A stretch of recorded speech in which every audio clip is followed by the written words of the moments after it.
study the Chinese language and were able to translate those ancient texts, those ancient Chinese characters into modern English language in order to communicate it to me so I could learn, I'm really thankful for them. Because if they were not able to do that, then I wouldn't be able to learn what I've learned.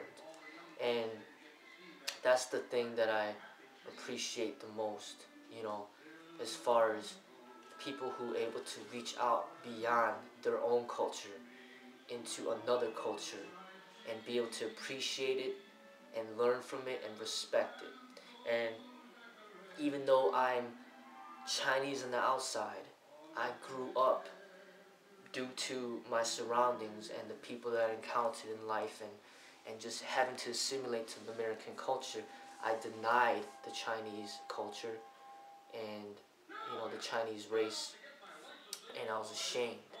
So when I started to appreciate it, I started to integrate the positives of both cultures, of the Chinese culture and the American culture, and I was been able to integrate them both, combine both the strengths that I see in order to become a better human being. I don't think I'll be able to be where I am today if I was not able to do that. And that's what I mean.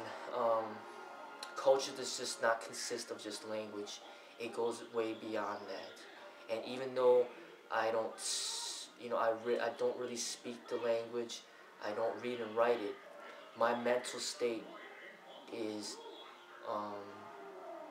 as far as the philosophy is concerned, I have been able to understand it and express it and live it, and basically cherish it. The history is something that I'm still learning more about, but as far as the philosophy is concerned, like I said, I think it's just very valuable to me, and I'm not going to let that go. Not only am I not going to let it go, but I'm going to continue to express it and share it so that others could learn from it, you know. And that's what I mean. And I think that a lot of people, you know, that are in the same boat as me, you don't necessarily have to be Chinese American or Asian American, Thai American, or whatever, or African American, or you could be pretty much any race, and kind of understand where I'm coming from, what I've been going through as far as being in between two cultures.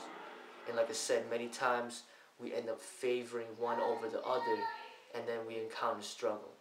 I think in order to really develop yourself into the best human, you know, the best that you can be as a human being, is to be able to accept both, you know, your original culture and the culture that you're assimilating to. If you're able to do that, then you will really take your wisdom, you know, to a higher level.